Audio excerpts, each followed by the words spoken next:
संतों की वाणी। परम कृपालु संत जन समस्त शास्त्र और अपने हृदय के अनुभूत वचनों के द्वारा जीवों का परम कल्याण करते रहते हैं। श्री सनक सनंदन सनातन सनत कुमार में से श्री सनातन जी की वाणी। परम मुनि परमहंस श्री सनातन जी हर समय 5 वर्ष की अवस्था में रहते हैं और कोई वस्त्र नहीं धारण करते, दिगंबर। दिग माने दिशाएं, दिशाएं ही जिनकी अंबर है, अर्थात नग्न अवस्था में रहते हैं। ये वर्णन करते हैं कि एकादशी व्रत को हरितोष व्रत कहते हैं। भगवान की प्रसन्नता के लिए, हरिजू की प्रसन्नता के लिए एकादशी व्रत रहा जाता है। प्रायः समस्त वैष्णवजन रहते हैं। जो रसिक जन प्रियाजू के चरणों के अनन्य हैं, उनका एक ही व्रत है, श्यामा श्याम की 8 पहर उपासना करते हुए अपनी मन वृत्ति को श्यामा श्याम में समर्पित करना। यहाँ ज्ञान ध्यान व्रत कर्म जीते सब काहो में नहीं मोहि प्रतीति, रसिक अनन्य निशान बजायो एक श्याम श्यामा पद प्रीति। पर जो एकादशी व्रत रहते हैं परम धन्य हैं, वो हरितोष व्रत है।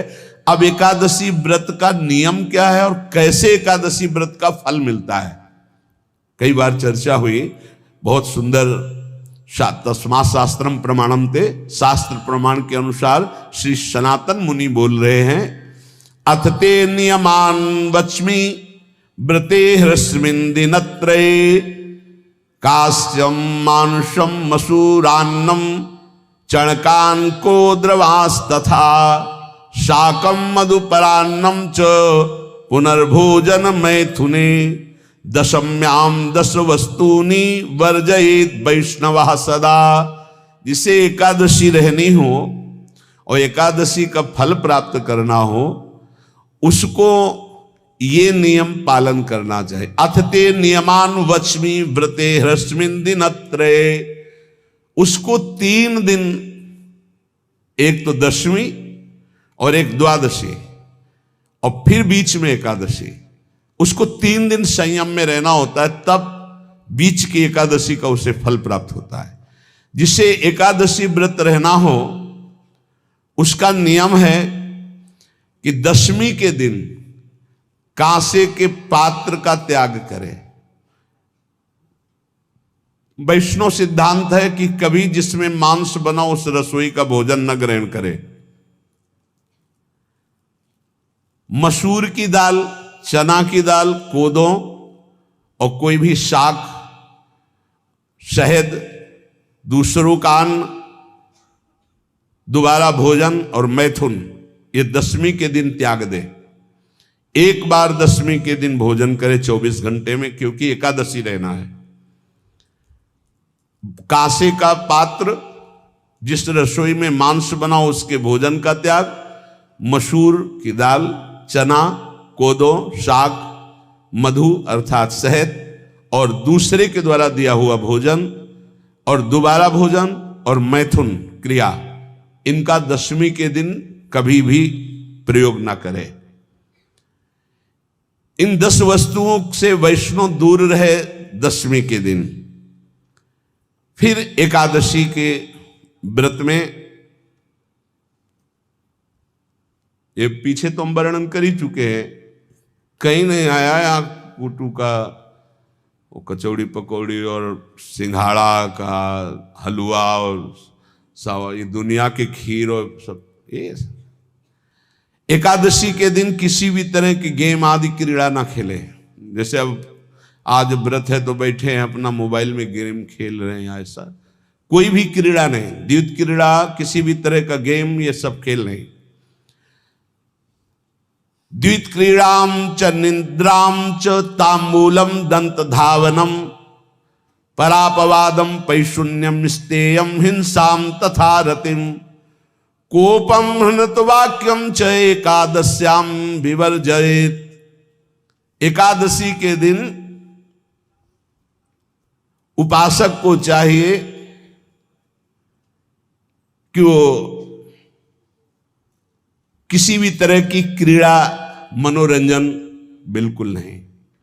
चनिद्राम, नींद नहीं लेनी उसको, न दिन में न रात में। एकादशी व्रत, और प्रायः पुराने महापुरुषों ने ऐसा किया है। रामदास जी डाकोर के रात में जाते थे, रणछोड़ भगवान के यहाँ कीर्तन करते थे जाकर, तभी तो भगवान उनके कीर्तन पर, उनकी भक्ति पर रीछ कर गाड़ी में बैठकर उनके साथ आए थे। पूरी रात जगकर कीर्तन करना, और दिन में तो सोना ही निषेध है।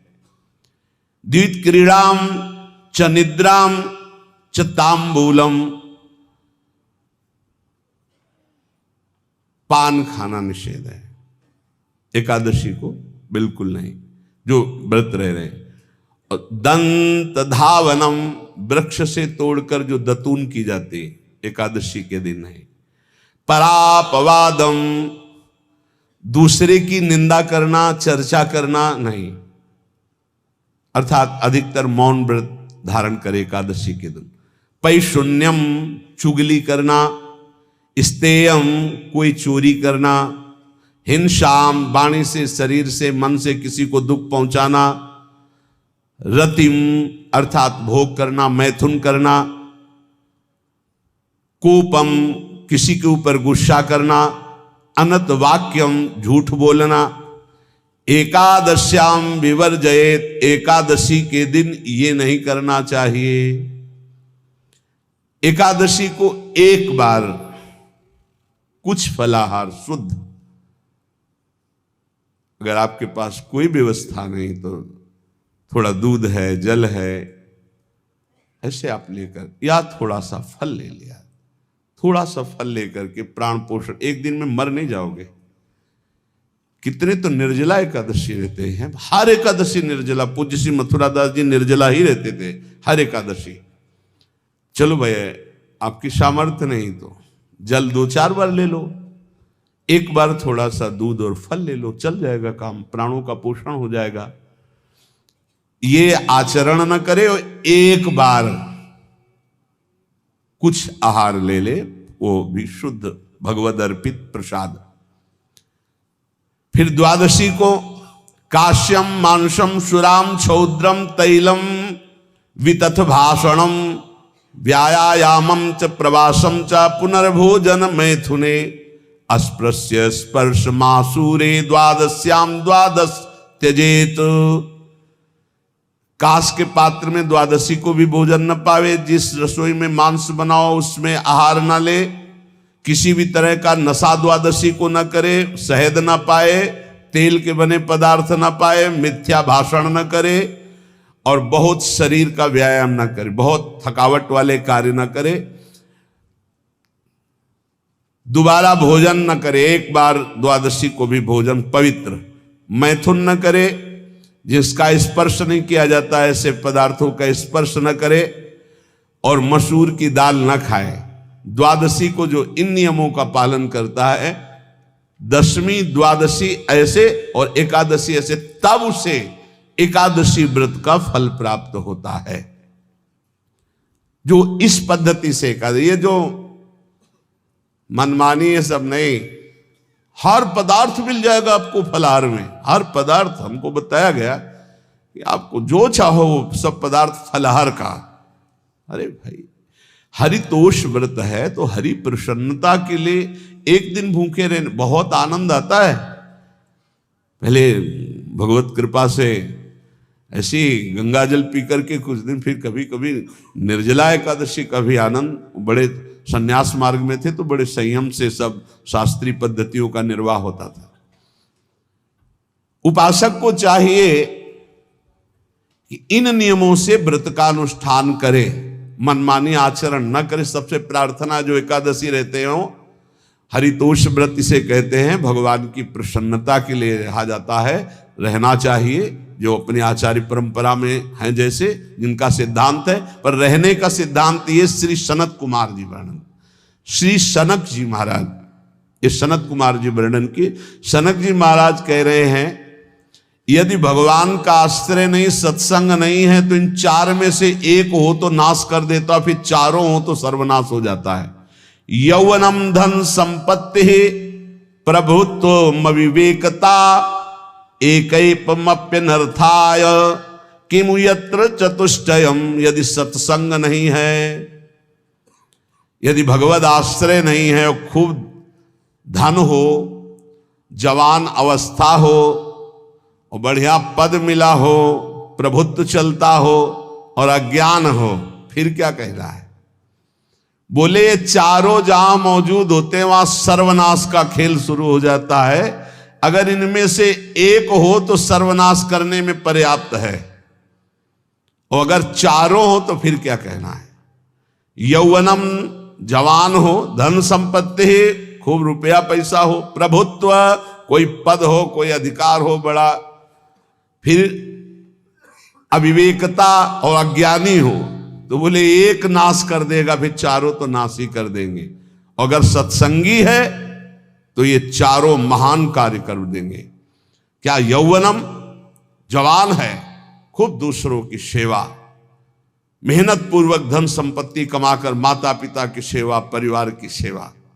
ये माता पिता, हमारा वेद कहता है मातृ देवो भव, तैत्तरीयोपनिषद, मातृ देवो भव, पितृ देवो भव, आचार्य देवो भव, अतिथि देवो भव, यान्य नवद्यानि कर्माणि तानि सेवितव्यानि नो इतराणि, यान्यस्माकः सुचरितानि तानि तोयोपास्यानि नो इतराणि, ये के चास्माच्छेयाः सो ब्राह्मणाः तेषां त्वया स्नेनो प्रश्वसितव्यं, श्रद्धया देयं, अश्रद्धया देयं, श्रिया देयं, ह्रिया देयं, भिया देयं, संविदा देयं।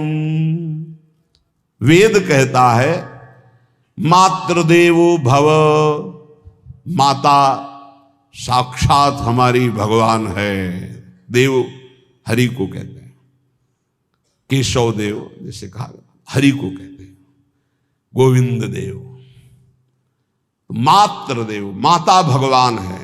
धिक्कार है उन पुत्रों को जो अपने माता के द्वारा पोषित किए हुए शरीर से हाथ उठाते हैं अपने माता पिता के ऊपर।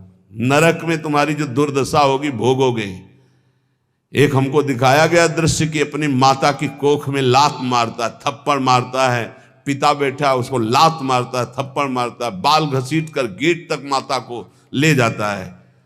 अब इनकी जो दुर्दशा होगी ये बोल नहीं पाएंगे, बता नहीं पाएंगे। ऐसी जगह मारा जाता है कि बस तलक्षते रहो, कुछ कह नहीं सकते, घोर नरकों की प्राप्ति होती।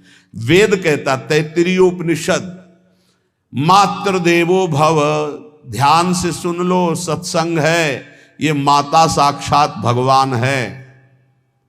अगर तुमने मारा वाह भर करके इसके आंसू गिरे तो आज जितने आंसुओं की बूंद से भूमि के कण भींजेंगे उतने कल्प तक नरक भोगोगे। ध्यान रखना, तुम्हारा कभी यश, कभी कीर्ति, कभी श्री, कभी हिरी, ये कभी तुम्हारे उदय नहीं हो सकती। तुम्हारा सर्वनाश हो जाएगा अगर मां पे हाथ उठाया। पितृदेवो भव, पिता साक्षात भगवान है। देखो भगवान अवतरित हुए तो प्रात काल उठी कै रघुनाथा, मातु पिता गुरु नावहि माथा। आचार्य देवो भव, माता साक्षात भगवान है, पिता साक्षात भगवान है, आचार्य गुरुदेव साक्षात भगवान है। जो अपनी माता को, अपने पिता को दुख देता है, अपने गुरुदेव की अवहेलना करता है, उसका कभी मंगल हो सकता है? वो कभी सुख प्राप्त कर सकता है? वेद कहता है जो निर्दोष कर्म करते हुए धन कमाकर, कैसा कर्म? निर्दोष कर्म करते हुए धन कमाता है और उस धन से अपने बूढ़े माता पिता और गुरुजनों की सेवा करता है, जीवन धन्य है। धिक्कार है उस पुत्र को, धिक्कार उस जवानी को, धिक्कार है उस धन को, धिक्कार उस बुद्धि को जिसको ये सब प्राप्त होने पर भी अपने बूढ़े माता पिता को दर दर के भटकने के लिए विवश कर देते हैं, जो अपने बूढ़े माता पिता को कष्ट देते हैं। जहां वेद कह रहा है मातृ देवो भव, पितृ देवो भव, आचार्य देवो भव, अतिथि देवो भव, चार बातें कही, अतिथि देवो भव। अगर बिना परिचय के कोई आ गया, कह रहा भूखा हूं, भोजन पवा दो, भगवान पधारे हैं, हम कह रहे मत अंदर आने दो, गेट के बाहर पवा दो, तुम्हारा संशय, पर उसे भूखा मत जाने दो, अतिथि देवो भव। जो निर्दोष कर्म करके अर्थ कमाकर अपने माता पिता गुरुजनों की सेवा करता है, उसी का जीवन धन है। पशुवत आचरण, मनुष्य शरीर प्राप्त करके राक्षस आचरण, राक्षसों की यही पहचान होती है। मां नहीं मातु पिता नहीं देवा, साधुन ते करवा वही सेवा। तुम्हारे जो पुण्य है ना सब भस्म हो जाएंगे, आप खिलवाड़ मत समझो। वो विरक्त है, भले तुम्हें नौजवान दिखाई दे रहा है, वो शरणागत है, जो आचार्य ने मंत्र दिया वही गुरु परंपरा से चला रहा, वही मंत्र उसमें, आप उसको बोल रहे हमारे लिए कुर्सी डालो, पैंट शर्ट पहने हो कुर्सी डाल। हाँ, आप असमर्थ हो तो हाथ जोड़कर प्रार्थना कीजिए कि बैठने में हमारी टांग टूट गई है, हम बैठ नहीं पा रहे हैं, क्या व्यवस्था हो सकती है क्या? याचना इस कोटि की। आदेश, बाबा जरा कुर्सी लाना, तो बाबा तो कुर्सी रख देंगे, आप उनको तुम भिक्षुक समझते हो, सारे सुकृत तुम्हारे नष्ट हो जाएं। ये जो संतों के द्वारा दिए हुए आसन में ये अयोग्य पुरुष बैठ जाते हैं ना, इनके सारे सुकृत नष्ट हो जाते हैं। ये क्या समझते हैं? तुरंत आसन दिया जाता है, किसी भी आओ, आसन को प्रणाम करके समेट कर रख दो, अगर आसन में बैठने की योग्यता रही। आसन में बैठने की योग्यता उसकी मानी जाती है जो सामने बैठा है, उस स्थिति का हो या उससे श्रेष्ठ हो। बहुत होश में ये बातें सत्संग में ही मिलती है और अन्यत्र नहीं मिलती। आसन बिछाने का मतलब तुम कोई महान नहीं हो गए हो, अपने में दैन्यता नहीं तो वैष्णव किस बात के? आसन ग्रहण वैसे ही बिछा हुआ है, उसके ऊपर आसन लगा हुआ है गुरुजनों के लिए, श्रेष्ठ जनों के लिए। आप आसन में बैठने के अधिकारी हैं। सत्कर्म के द्वारा कमाए हुए धन से मात्र देवो भव पितृ, हम बार बार चिल्ला के कह रहे, क्योंकि कलयुगी इन पुत्रों को अब समझ में नहीं आ रहा। जो बोओगे वही काटोगे। अगर आप अपने पुत्रों को सत अध्यात्म की शिक्षा देंगे और स्वयं अध्यात्म से चलेंगे तो तुम्हारा बुढ़ापा ठीक से जाएगा नहीं। बुढ़ापा बहुत मुश्किल से कटता है, बहुत मुश्किल से। हाँ, हमें कई दृश्य देखने को मिलते हैं। बता रहे एक बार बिंदौर इधर है, इच्छावर फतेहपुर, वहां से भ्रमण करते यार, बड़े मकान से बड़े वृद्ध भागते हुए आए और स्वामी जी बहुत कष्ट में हो। क्या कष्ट है आपको? आप तो महल से उतर रहे हैं, ये किसका है? बोले मेरा ही है। तुमका कष्ट क्या है? बोले 4 लड़का है, 4 बहू है, सब खाते पीते हैं, मैं बहुत कष्ट में हूँ, सब कोई अपमान करता है। तुमका निकलो फिर बाहर, बाबा जी बनो, भजन करो, भगवान के मार्ग का अनुसरण करो। चौथी अवस्था है। बोले ये तो नहीं हो सकता, रहूंगा तो यहीं कुछ ऐसा कर दो कि जिससे हमारे बच्चों की बुद्धि बदल जाए, जो हमको पीटते हैं, गाली देते हैं। हमको वो जादू तो हम जानते नहीं, और चल पड़े। और बड़ा अंदर से चिंतन हुआ कि जीव कितना आसक्त है उन्हीं पुत्र परिवार घर में। अब बुढ़ापे का समय है, चौथी अवस्था में अगर घर ही में रह के भजन करो तो झंझट नहीं होगी। जो मिले जैसे मिले जीवन यापन करो, भजन करो, लेकिन प्रभु से मतलब नहीं। तो जितने भी जवान भाई बहन सुन रहे हैं, आप अपने माता पिता को, यहाँ हमारा वेद कहता है मातृ देवो हो, माता भगवान है, पितृ देवो हो, पिता हमारा भगवान है। धर्म के द्वारा कमाए हुए धन से माता पिता की सेवा करो। दूसरे दोषयुक्त कर्मों का कभी आचरण मत करो। यन्नस्माकं सुचरितानि तानि तोयो पापाश्यानि नो इतराणि। सुंदर आचरण करो जो महापुरुषों के द्वारा विधान किए गए हैं, पाप आचरण कभी मत करो। हमारे आचरणों में से एक भी ऐसा आचरण नहीं होना चाहिए जो दूसरे को दुखी करके धन संपत्ति लेने वाला हो। वेद कहता है पापाचरण किया और आपको गड्डी पकड़ा दी, आप निर्दोष को दंड दे दिए और दोषी को धन के कारण मुक्त कर दिए। अब आपके परिवार में जो तांडव मचेगा वो झेल नहीं पाओगे, चाहे कोई भी हो। बहुत ध्यान से सुनना, है सत्संग है, ये शास्त्र है। जो अधर्म पूर्वक दूसरे के द्वारा दिए हुए धन से गलत निर्णय करता है, दोषी को मुक्त करता है और निर्दोष को दंड देता है। उसको दुखिया को न सताइए, दुखिया देगा रोए, जब दुखिया के मुखिया सुने तब तेरी गति क्या होए। मर्सरीज गाड़ी में भुन जाओगे भुट्टे की तरह अंदर, कोई सांस लेने की जगह नहीं मिलेगी। कैसे? आगे से गाड़ी में किसी कारण आग लग गई, चलती गाड़ी में। अब आजकल सब रिमोट का सिस्टम होता है, वो तार जल गए जिनसे गेट खोला जाता है। अब गेट लाख लोग हैं आसपास, कोशिश कर रहे हैं, न गेट खुल रहा है न शीशा तोड़ा, भम मचा हुआ है। चीखते हुए अंदर एक एक परिवार का सदस्य भस्म हो रहा है। क्यों? किसी के परिवार को उजाड़ा तुमने, किसी के निर्दोष की तुमने दंड विधान किए हैं, पापाचरण किए, वो भोगना पड़ेगा। इसीलिए बार बार तुम्हें भयावह शब्दों से कहते हैं, कोई तुम्हें दंड नहीं देगा, तुम्हारे कर्म हर समय तुम्हारी खोपड़ी में सवार हो, वही तुम्हें दंड देंगे। इसलिए हमारा वेद कहता है, यन्यस्माकः सुचरितानि तानि तोयो पापास्यानि नो इतराणि। जिसमें महापुरुष विधान किए हैं कि ये आचरण करो वो सुकृत है, और जिसे मना करते ऐसे पापाचरण मत करो, कभी दूसरे का अहित मत करो। जो कोई भी हमसे श्रेष्ठ गुरुजन है उनका आदर करो, उनको आसन दो, उनको विविध पदार्थों से सुख पहुंचाओ, विश्राम कर लेने के बाद वार्ता करो। श्रद्धा पूर्वक माता पिता गुरुजन अतिथि इनकी सेवा करना परम धर्म है। अश्रद्धा पूर्वक इनको कभी मत बर्ताव करो। बोलना, भोजन, ले बूढ़े जनों को ऐसे देखा है, ऐसे बड़ा कर लो, तुम्हारी भी बुढ़ापा आएगी, पता नहीं आ पाएगी कि नहीं आ पाएगी। अगर आएगी तो बहुत बढ़िया आएगी, तुम्हें ऐसे सताएगी कि आप देख लेना। बहुत हमारा हृदय इस बात से पीड़ित हो जाता है कि मां के प्रति ऐसा बर्ताव, जिस मां ने इतना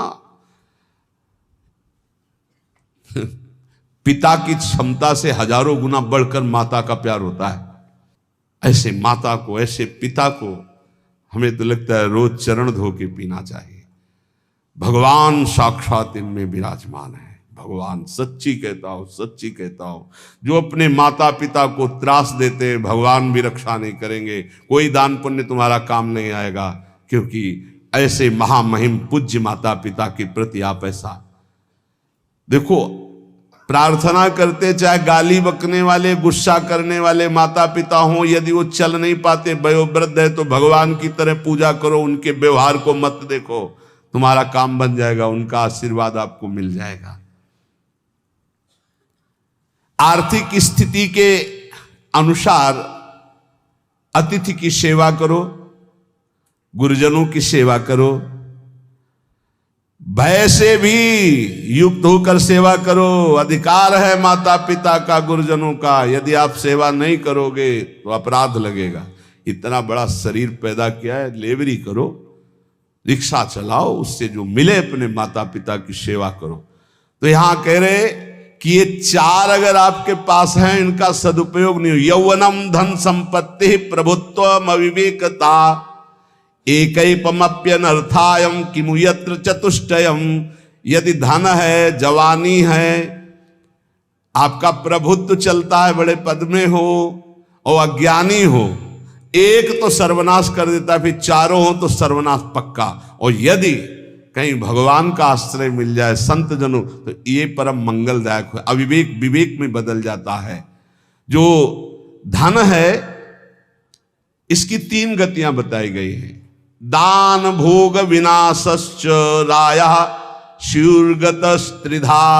तीन गति होती है, एक दान और एक स्वयं भोग करना, और अगर नहीं किया तो सर्वनाश, वो नाश को ही प्राप्त हो जाएगा। गांव के कंजूस जनों के धन दीवालों में निकलते हैं, मटकी में बंद बंद करके दीवाल में पैक कर दिया और मर गए। अब दीवाल में नहीं, अब लॉकर में है, बैंक में है। कितने हैं? बोले इतने करोड़। कभी ना तो धर्म किया ना दान किया, कंजूस रात दिन उन्हीं रुपए का चिंतन किए मर गए, 1 रुपए का भी कभी सत्मार्ग में प्रयोग नहीं किया। कह रहे दान भोग विनाशश्च, 3 गतियां हैं, दान या स्वयं भोग कर लो और या विनाश हो जाएगा। तो शोधन धन्य प्रथम गति जाकी, वो धन धन्य है जिसकी प्रथम गति क्या? दूसरों को सुख पहुंचाने में लगा।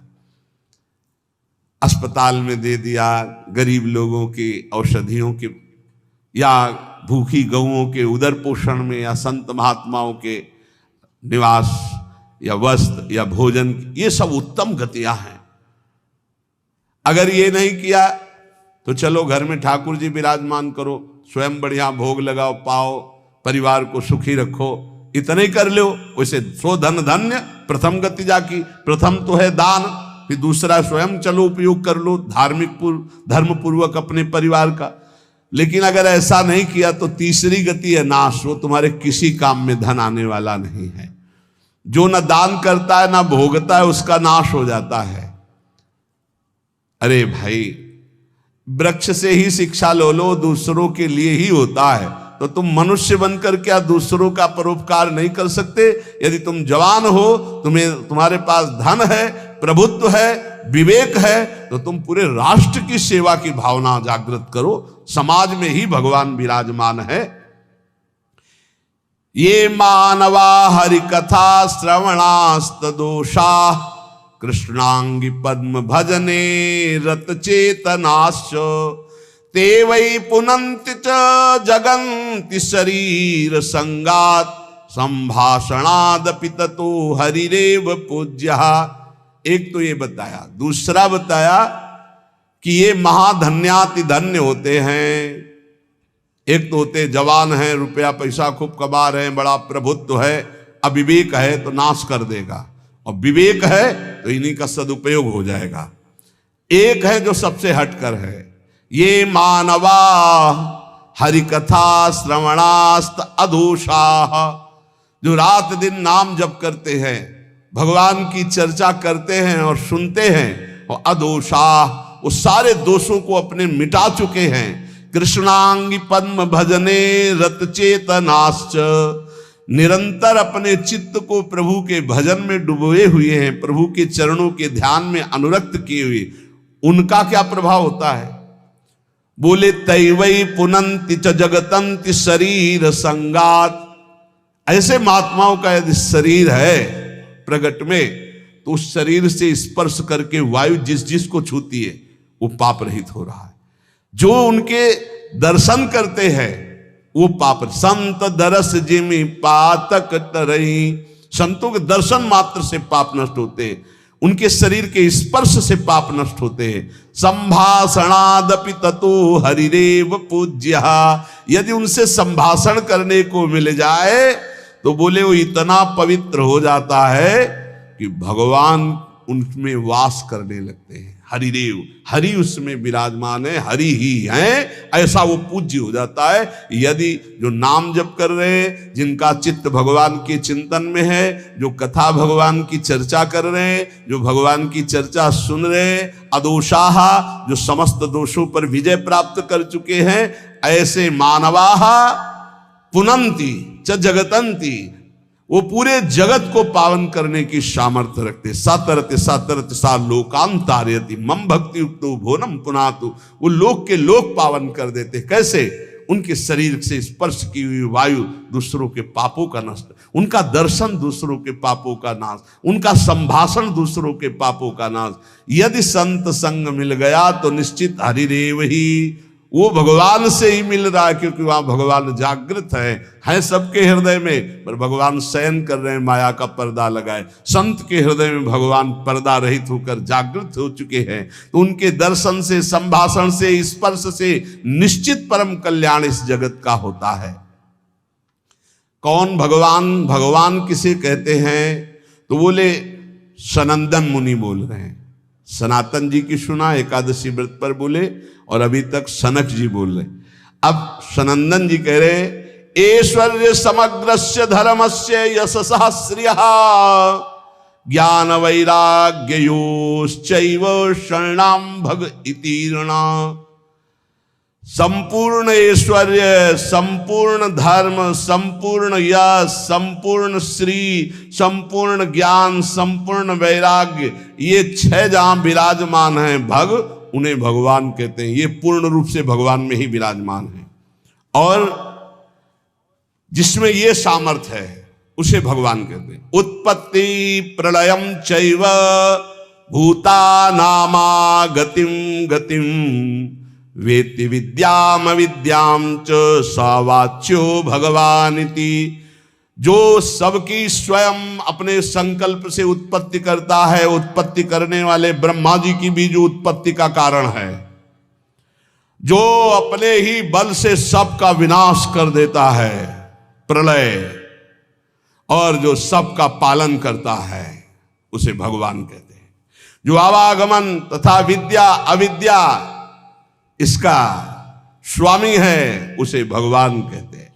जो संपूर्ण ऐश्वर्य, संपूर्ण धर्म, संपूर्ण यश, संपूर्ण श्री, संपूर्ण ज्ञान, संपूर्ण वैराग्य और उत्पत्ति पालन प्रलय का स्वामी, जो विद्या अविद्या आवागमन जिसी के इशारे से होता है, वही है भगवान, वही सबका भगवान है।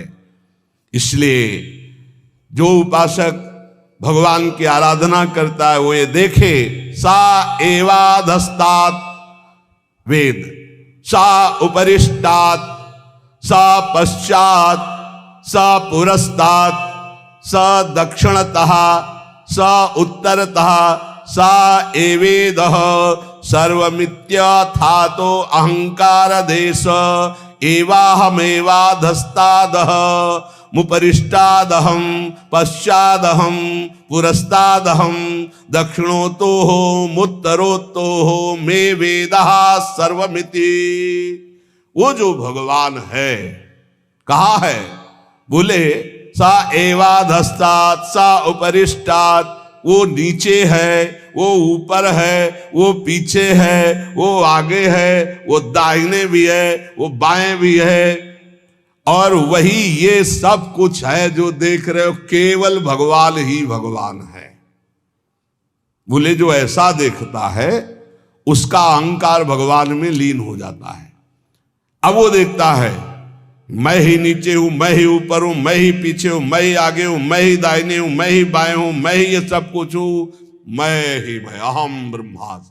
2 भाव बताए, एक भक्त जो भगवान को सर्वत्र देखता है, और एक जो अपने अहम को भगवान में स्थापित कर देता है भेद भाव से, वो अपने आत्मस्वरूप को देखता है। जिसने ऐसा भगवान का अनुभव कर लिया कि आगे पीछे दाहिने बाएं ऊपर नीचे हर समय मेरे श्री भगवान हैं, तो न पश्यो मृत्युम, इसका फल है पश्यति न रोगम नोत दुखाताः सर्वाः पश्यः पश्यति सर्वमाप्नोति सर्वस इति। बोले उसको किसी भी प्रकार का रोग दुख नहीं दे सकता। जो ये देखता है सा एवाधास्तात्, सा उपरिष्टात्, सा पश्चात्, सा पुरस्तात्, सा दक्षिणा, सा उत्तरा, उत्तर में दक्षिण में ऊपर नीचे दाएं बाएं हर समय मेरे प्रभु हैं, केवल प्रभु को देखता है तो न पश्यो मृत्युम, मृत्यु की ताकत नहीं कि उसकी तरफ देख सके। ध्यान देना, ना तो उसे मृत्यु परेशान कर सकती, दुख ले। हम आपको कई बार बोले कि महाभागवतों का शरीर कैसे छूटता है, जैसे बड़े गजराज के गले से मल्ली की माला, मोगरा देखते छोटी छोटी कली, कब टूट के गिर गया पता ही नहीं चला, ऐसे जन्मत मृत दुसा दुख होई भक्त को नहीं व्याप्ता। बोले ना तो वो मृत्यु, ना पश्यो मृत्युम पश्यति, मृत्यु ना रोगम, बड़े से बड़ा रोग उसको परास्त नहीं कर सकता। ये इसका फल है जो हर समय भगवान में स्थित है। नोत दुखाताः सर्वाः पश्यः पश्यति सर्वमाप्नोति सर्वस इति। वो सबको भगवत स्वरूप देखता है, अतः वो भगवान में प्रतिष्ठित, ना उसको मृत्यु छू सकती, ना रोग छू सकता है, ना किसी तरह का दुख छू सकता है। यही प्राप्त करने के लिए रोज चर्चा होती है। ऐसी ऊंचाई पर चढ़ जाओ कि कोई भी रोग, कोई भी शोक, मृत्यु, नाना प्रकार के विकार तुम्हें विचलित ना कर पाए। वो स्थिति है भगवद स्थिति, भगवदाकार, जो रात दिन प्रभु का भजन करते और देखते कि चारों तरफ से हरि मुझे घेरे हुए, जैसे प्रहलाद जी देखते, उसको कोई भय नहीं, कोई दुख नहीं, कोई रोग नहीं, कोई शोक नहीं। ये कैसे होता है? बोले आहार शुद्धौ सत्व शुद्धि, सत्व शुद्धो ध्रुवा स्मृति, स्मृति लंबी सर्व ग्रंथि नाम विप्रमोक्ष। जिसका भोजन शुद्ध है उसकी बुद्धि शुद्ध है, जिसकी बुद्धि शुद्ध है उसकी भगवत स्मृति, जो भगवत स्मृति है वो समस्त माया के ग्रंथों को, गांठों को नष्ट कर देती है और वो ऐसी ऊंचाई पे पहुंच जाता है कि न पश्यो मृत्युम पश्यति न रोगम नोत दुखाताः। कोई भी दुख, कोई भी रोग, कोई भी शोक, कोई भी भय उसका स्पर्श नहीं कर सकता। किसका? जिसकी आहार शुद्धि, सत्य शुद्धि, सत्य शुद्धो ध्रुवा स्मृति, स्मृति लंबे सर्व ग्रंथि नाम विप्रमोक्ष। जो अखंड भगवत स्मृति में डूबा हुआ है, कौन? जिसकी बुद्धि शुद्ध है। किसकी? जिसका आहार शुद्ध है, भगवद अर्पित जल भोजन। बुद्धि शुद्ध, नाम जप करते हुए भोजन प्रसाद पाओ। बुद्धि शुद्ध हो गई तो स्मृति चलेगी, अखंड स्मृति चलेगी तो ये स्थिति आ जाएगी। इसी स्थिति के लिए सत्संग हो रहा है, इसी स्थिति के लिए मानवदेह मिला है। इसलिए ध्यान पूर्वक सत्संग का मनन करो, रात दिन ये अनुभव करो कि मैं प्रभु की गोद में हूं, और खूब नाम जपते रहो। नाम जप नहीं करोगे तो सब गड़बड़ हो जाएगा। जो कमियां हैं वो धीरे धीरे ठीक हो जाएंगी, विश्वास मान लीजिए।